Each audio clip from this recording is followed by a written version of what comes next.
Happy birthday വക്കുട്ടാ.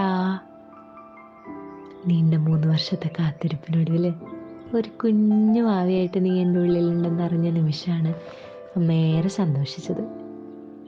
പിന്നീടുള്ള ഓരോ നിമിഷവും ഇങ്ങനെ കാത്തിരിക്കുമായിരുന്നു, എപ്പോഴാ പുറത്ത് വരാ, എപ്പോഴാ കാണാൻ പറ്റുക എന്ന് പറഞ്ഞിട്ട്. അങ്ങനെ കുറേ സ്വപ്നം കണ്ടും കുറേ സങ്കല്പങ്ങളും ഒക്കെ ആയിട്ട് കഴിഞ്ഞ വർഷം ഏതാണ്ട് ഈ സമയത്ത് ഒരു 11:30 മണിക്കൂറിൻ്റെ കഠിന വേദന കഴിഞ്ഞ് എൻ്റെ വീട്ടിൽ നിന്ന് നീ ഒരുമി ഇറങ്ങി.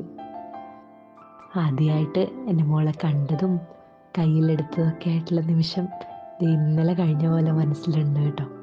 നിന്നെ ഒരു മാലായ കുഞ്ഞായിട്ട് ദൈവം ഞങ്ങൾക്ക് തന്നപ്പം അറിയില്ലായിരുന്നു അത് കഴിഞ്ഞുള്ള വലിയൊരു ദുഃഖം കുറച്ചെങ്കിലും മറികടക്കാനായിട്ട് ദൈവം ഞങ്ങളുടെ കുടുംബത്തിന് തന്ന ഒരു ഗിഫ്റ്റായിരുന്നു നീ എന്ന്.